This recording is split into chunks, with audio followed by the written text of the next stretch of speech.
I have a question, please bear with me. My pastor taught me the difference between common law and constitutional law. An example would be the Second Amendment. The right of the people to keep and bear arms shall not be infringed. Now, an example of common law would be a permit from the government is required to bear that arm. The constitutional law, on the other hand, guarantees that one can carry that arm without being harassed. Do you support the open carry movement, which does not require a permit? I believe that this right comes from God, not from government. Thank you, sir. Thank you. Yes, under the Pennsylvania Constitution, the United States Constitution, I do support the open carry movement. Simple point is that, an armed society is a polite society.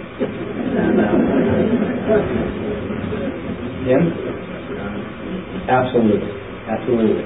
Candidate Bill Russell responded to my question first, followed by Tim Burns. Both candidates had very little debate at this meeting, the largest being Russell opposed term limits, while Burns was for term limits. When I first talked to Burns earlier in the campaign, term limits was the first thing he told me. The second thing he said to me was in the form of a question: which party do you think gets more money from lobbyists? He made a point that both parties' candidates get similar funding to ensure their representation in the end. Burns has promised to work to repeal the government health care plan recently pushed by Barack Obama and Nancy Pelosi, who, by the way, is bankrolling the Democratic candidate Mark Critz.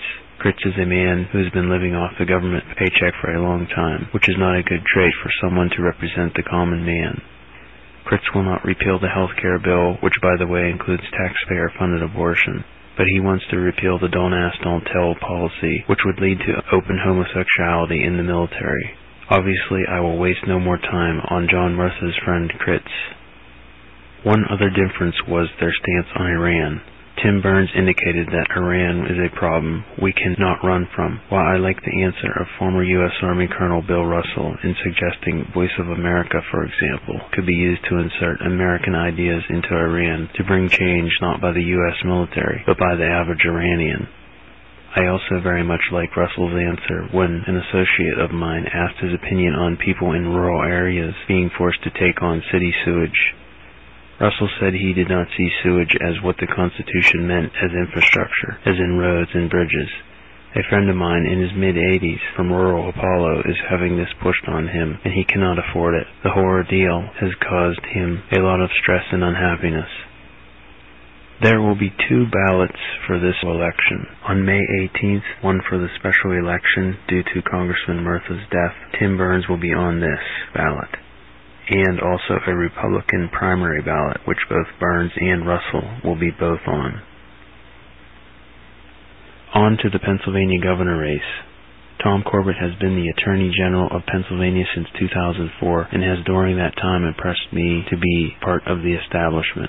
It was no surprise then that the leaders of the Republican Party superseded the Republican voters' opinion yet to be known by ballot and endorsed Corbett, even though Sam Rohrer is running as a Republican also. When asked what I thought of Corbett at a April 17th Tea Party, I said the only thing I remember hearing of him through the years is his getting funding and more power for the so-called drug war. Interestingly, a couple of days later, I was reading through a paper from April 15th showing Corbett in a drugstore digging through a, quote, legal approved pharmacy drug box shipped from a pharmaceutical company like he was going through a candy box. Those drugs more expensive generally, but just as dangerous, especially after prolonged use. As an encourager of God's solutions to sickness, I am opposed to the legal drug cultures just as much as I am to the illegal drug cultures. Both are hurting society greatly. Sam Rohrer brings to mind his idea he has been pushing for the elimination of property taxes and his plan to replace them with a sales tax. The ability to own land is a fundamental principle of freedom, which I have never heard Corbett talk about. The Democratic candidates for this race do not talk about this either, or other issues I'm interested in, therefore they will not be covered in this report. Rohrer is a homeschooler and has been helpful in the past to parents' rights groups fighting federal encroachment into education and its unchristian New World philosophies many in power have been pushing into the schools, through the Goals 2000, No Child Left Behind, and other government programs.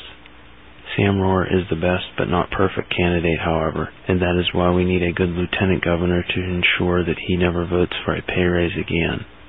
Daryl Metcalf is a representative. I got to know of his fight over the years because of his stand for the Second Amendment and his leading in supporting HB 850 to cut all state government by 10% to balance the budget. Daryl Metcalf also spearheaded the successful repeal of the unconstitutional 2005 state government pay raise. He has fought to stop state tax dollars from going to Planned Parenthood and never voted for a tax increase during his 11 years in office. Daryl Metcalf is spelled D-A-R-Y-L-M-E-T-C-A-L-F-E, Daryl Metcalf. Steve Johnson is another candidate, but scared me off when he called for a GI Bill-style funding program to pay to educate more doctors. However, he does have some other good ideas. Also running for lieutenant governor is Chet Beiler, who has done a good job of pointing out that the guy Corbett picked to run is a big government liberal. Beiler shows how Bucks County Commissioner Jim Cawley's big spending has put their county into debt while increasing property taxes, the opposite of what I want to do.